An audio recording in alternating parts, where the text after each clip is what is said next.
Jody was upset. Why did I come here today, she wondered.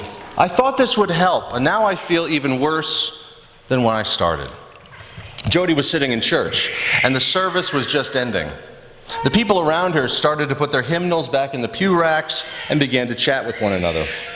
Jody didn't know any of them. She shook her head sadly, preparing to go home.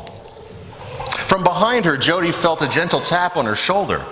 She turned, and a woman with a broad smile stood there. "Good morning," she said. "My name's Carla. Would you like to join me for coffee in the social hall today?" Jody thought for a second. "I suppose I might as well," she thought.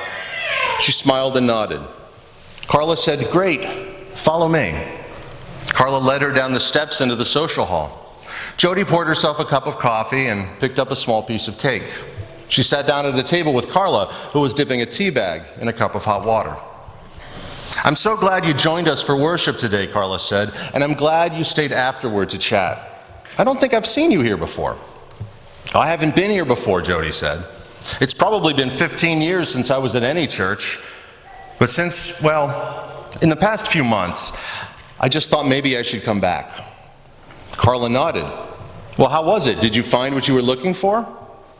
Jody laughed a little. "Well, I don't know. I think I'm looking for forgiveness or something." "Did you find it?" asked Carla. Jody paused and said, "No. If anything, I feel worse." "Oh no," Carla said. "I'm sorry to hear that. Tell me more." Jody said, "It was the gospel reading today, that story about the sheep and the goats. I'm definitely not one of the sheep. I've done some things I'm not proud of. I'm definitely a goat, and I don't want to end up..." She paused. There was a tear welling up in her left eye. "I don't know why I'm telling you all this." She looked down and held her coffee cup with both hands. "Of course," Carla said kindly. "I can understand how you heard the gospel reading that way. May I tell you how I heard it?" Jody nodded as she sipped her coffee. Carla continued, "When I was younger, I was convinced that I wasn't good enough. I was always so worried about messing up. I came to church every week, still do, but readings like this always upset me. That's it, I'm going to hell. Pardon my language. I was convinced that God was angry at me, that God just wanted to punish me. So I kept coming, hoping to find out how to get better. And then I finally heard it. I finally heard the whole story.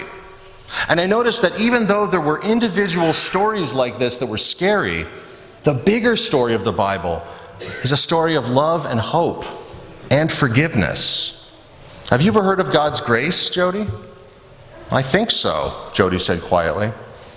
"Well, grace means that God's love is freely given to us, no matter what we do, no matter what we've done, no matter who we are. We don't have to do anything to earn it. In fact, we can't. Jesus has already done it." "Well, I'm confused," Jody said. "That doesn't sound at all like the reading today." "I know," Carla said. She was smiling. "I know, it's so weird. Some parts of the Bible just don't seem like they belong in the Bible. But I think of it like baking soda in chocolate chip cookies. Would you eat baking soda by itself?" Jody laughed.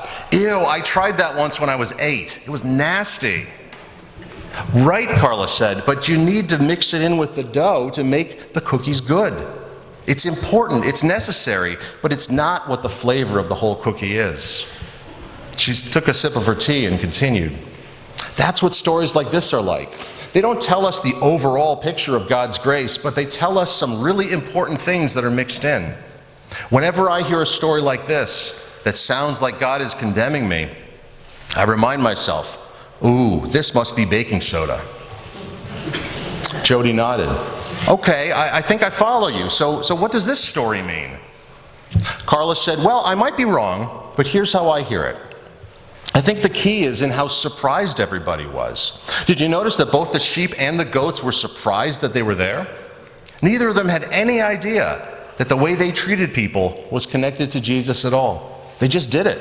The sheep treated people well, I guess because they thought it was the right thing to do. And the goats, well, they treated people poorly, I guess because they were selfish and self-centered and couldn't see beyond themselves."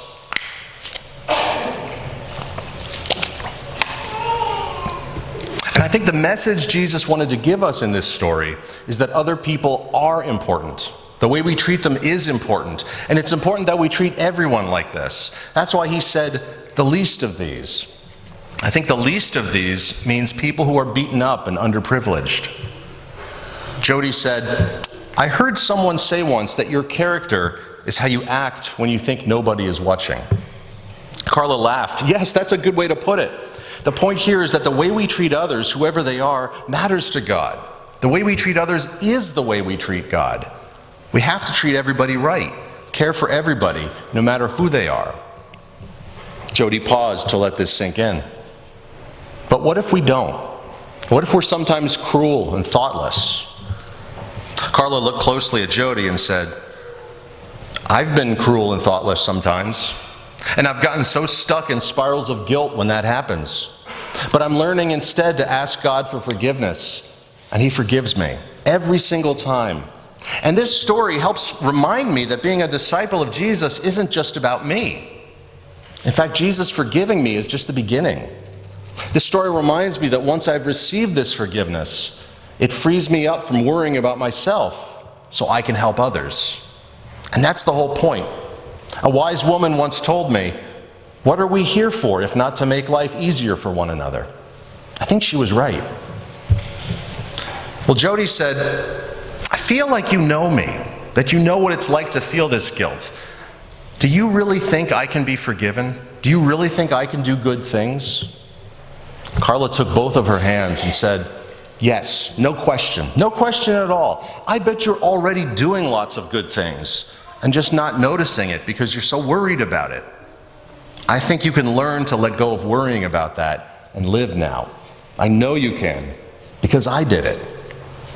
Jody pulled one of her hands back to wipe the tears from her eye. That sounds hard. Do you think I could talk to you again next week?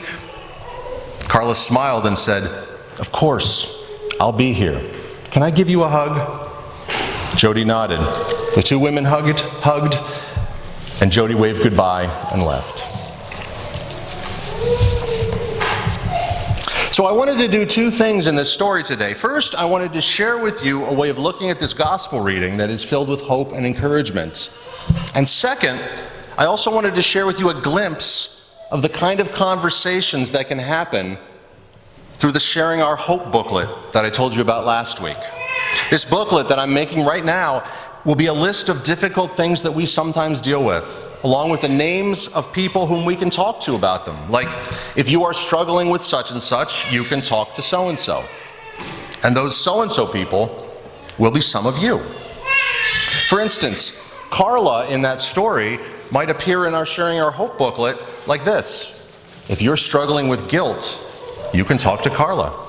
Not because Carla was a trained expert, but because she had struggled with guilt so much in her past and was now comfortable talking about it.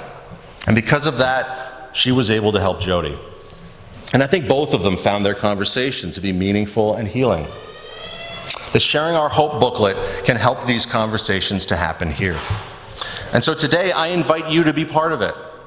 In your pews at either end, there are slips of paper you can fill out. I invite you today to fill out one of those slips and get it to me.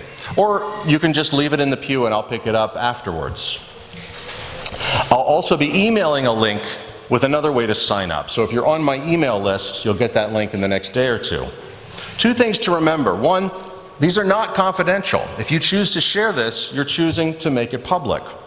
And secondly, I don't want anybody to feel pressured to sign up. Please only sign up for this if you're comfortable doing so. My hope is to print this booklet in a few weeks and have it available for members and visitors to read, and maybe even have a conversation like the one Carla and Jody had. As Carla said, what are we here for if not to make life easier for one another? Amen.